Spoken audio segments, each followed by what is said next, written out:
And welcome back to America Talks Live. I'm your host, Miranda.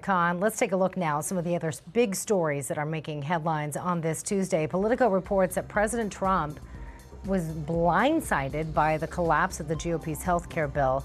According to its story, Trump held a strategy meeting Monday evening, while at the same time, two more senators were drafting their opposition to the measure.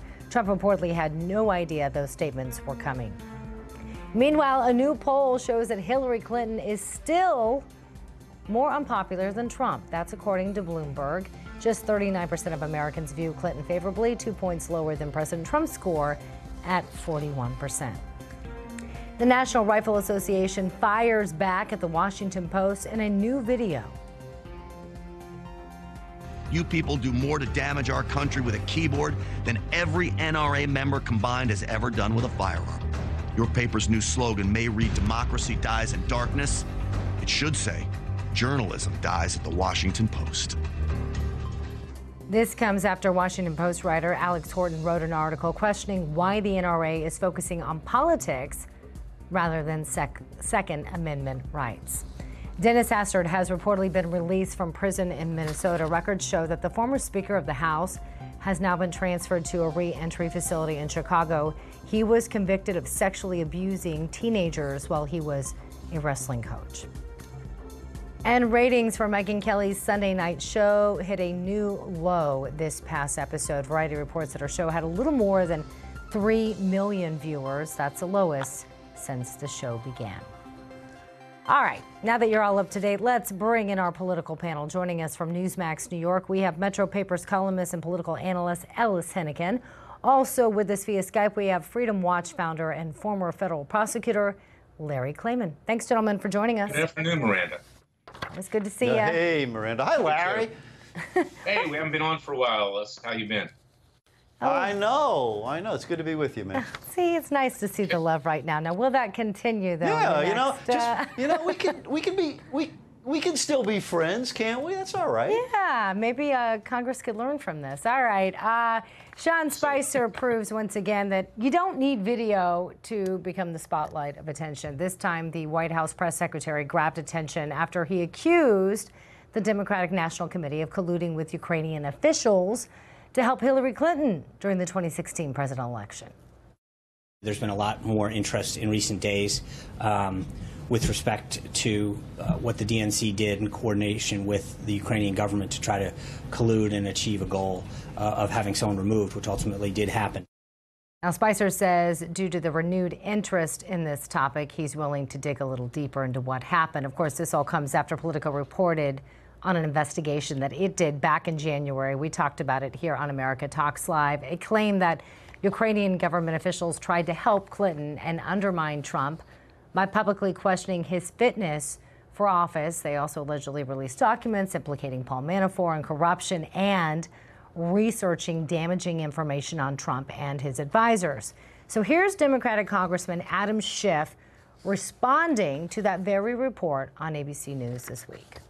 Well, it would be problematic to get any kind of support from a foreign government. But again, I think to compare the two is a bit like comparing a bank robbery with writing a check with insufficient funds. Both appropriate money from the bank improperly, but a very different degree of seriousness and involvement, in this case, by a foreign government. Larry, let's start with you. If this report is true, is there a difference? Well, I think Adam Schiff has spent too much time in California and La La Land because, in fact, he's a congressman from California, so there's a link there. It's exactly the same thing. This is opposition research, and as long as you don't receive information illegally and know about it, through hacking or whatever, there's nothing illegal about it. Nothing illegal about what the DNC did, nothing illegal about what Trump did. It's not the same thing. And obviously what they were out to do, Miranda, was to destroy Paul Manafort. And of course, Manafort has links to Roger Stone. He has links to Michael Caputo.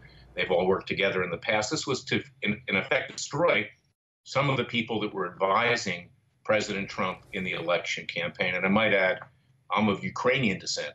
So obviously I'm not biased here, Ellis. Ellis, what are your thoughts? You know, I remember when Larry Klayman was against corruption in all parties, not just corruption by Democrats and liberals. Let me see if I can unwind some of the differences here for you, Larry. First of all, this case really involves the activities of a woman named Alexandra Chalupa, who I'm sure not one in a million Americans has ever heard of, but is a political operator, has worked in campaigns before and Democratic stuff. And is also was hired last year to engage with ethnic groups in support of the Hillary Clinton campaign, to go out and talk to, you know, Polish voters and different ethnic groups to try and bring them into the campaign. As part of her efforts, seemingly no evidence to suggest that it was orchestrated from above or anything like that. She was indeed gathering information about Paul Manafort and his relations with the Ukrainian, the Russian-backed government in the Ukraine. But to compare her to the chairman of the Trump campaign, the son-in-law of the candidate, and the son of the candidate, and their emails on the record accepting support from the Russian government to try and change the results of the election is, you know, a monster, a gnat, insufficient funds versus a bank robber. You pick your analogy, but it's a whole different thing. Well, first of all, we don't know it was the Russian government. It was represented that perhaps they had ties, but people often puff to get a meeting. So we don't know that. This matter is under investigation. But what I'm saying is opposition research, as long as you're getting the information legally and not participating in a crime, there's nothing illegal about it, no matter where you get it. And Ellis, you know this. When was the last time the left was concerned about Russia? Okay, Russia is their mecca. It's left, okay? It used to be communist, and even President Putin has said these people that are trying not to anymore. Trump must be communists, he said with some tongue in cheek. And, you know, for Bernie Sanders to get out there and the rest of you guys to get out there and complain about Russia when Bernie had his honeymoon in Moscow is unbelievably hypocritical. You guys love Russia. That's your heritage. Alice, I was going to give you a chance to respond to that.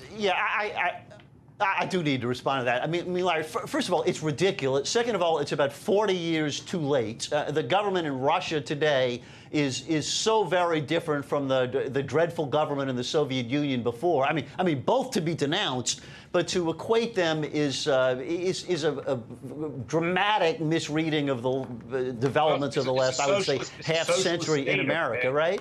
There's a little bit of stuff that's happened there in the meantime. Go ahead, Larry, because I didn't get to catch some of that. It's a socialist state. The Democratic Party has become socialist in many ways. The Democratic Party has more in common with the government of Russia than it does with our own government. That's a reality. Lord. Well, here's the reality. I don't notice too many Democrats are sucking up to Vladimir Putin, I would say. Ellis, humor.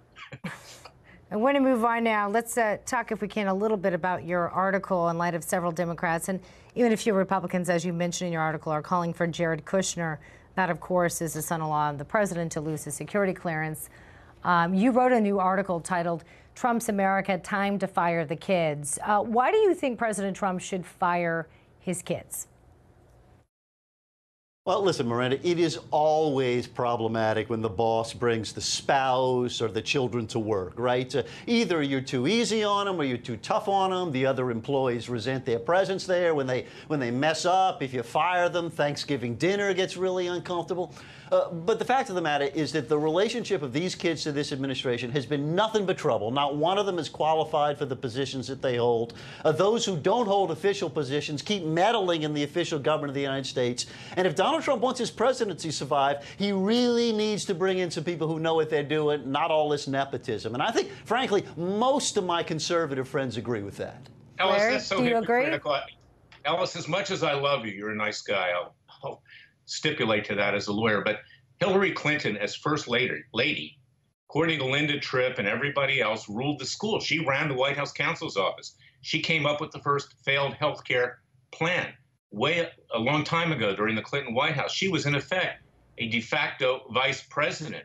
So how can you say that nepotism is somehow new to President Trump? If someone is qualified... But is there a difference between being a first lady, Larry, just to interrupt real quickly, is there a difference between a first lady, as you're suggesting, maybe overstepping her bounds, and hiring multiple members of your own family? Well, it's worse, Miranda, because a first lady has no legal title in terms of taking affairs of state. The Europeans, you know, I'm a Europhile. I love Europe. I studied there and had many clients there and still do. Europeans look at what we do in the United States by bringing a non-elected first lady in and making her de facto vice president. She has no legal authority to take any action. And that's even worse because at least Kushner has to go through some kind of security clearance, some kind of vetting in terms of the media. But the first lady, in terms of Hillary Clinton, she was out of control during those years, and she was doing things that she had no official power to do, including health care, which crashed and burned, much like the Republicans' plan has just crashed and burned. So you think the president should keep his family on board and they should stay in the positions where they are? I don't see any reason not to. Look, they're trying to pick off one Trump family member after another. It's not just completely unfair, it's legally inappropriate, and frankly, it's vindictive. And to work on Jared Kushner, and there may even be an element of this because Kushner obviously feels very close to Israel. The Democratic Party these days is very anti-Israel and very pro-Palestinian. That may have an impact in it. All right. Well, speaking of being fair, Larry, we want to be fair. We want to bring up your latest article on Newsmax.com. You write the court's slow-rolled Freedom of Information request about Hillary Clinton during the 2016 election. Explain what you mean by that. What I meant was, and I've gone through this, and so has my former group, which I founded, Judicial Watch, the Associated Press, other entities have looked for information the legal way through the Freedom of Information Act. And because of the composition of the D.C. courts these days and around the country, mostly Clinton and Obama appointees, in the District of Columbia, where you file these FOIA complaints to get documents, in this case about Hillary Clinton and about others, about 95% of the judges are leftist appointed judges. They slow-rolled cases. They didn't allow documents to come out. They didn't allow documents to come out during the electoral season. They're still not allowing the documents to come out. And frankly, they suppressed information. And people can look at our website at freedomwatchusa.org. It's not the first time I've written about this. And what we need are independent judges, judges who don't wear their conservative credentials on their sleeve or their leftist credentials on their sleeve, but simply obey the law. And these Clinton, Obama appointed judges buried information. And therefore, what's a guy to do? I mean, I'm not suggesting to break the law. I'm in favor, as Ellis said, of ethics and the law, and I have been nonpartisan. But to go off and do opposition research with Ukraine or with Russia when you can't get the information out of the courts, it's causing people to potentially break the law, to enforce the law. And when that happens, our republic is in grave danger. And I think that Ellis and I can agree, because we respect each other, is that we need to follow the law here and not stretch it because our court system has broken down.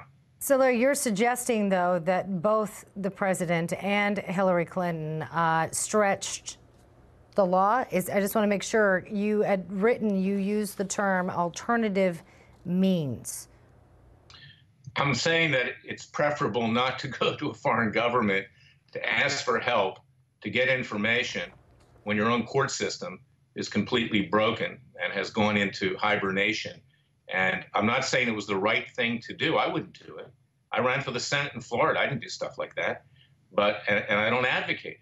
It wasn't illegal on either side, either on the Democrat side with the Ukraine or on Trump's side with Russia.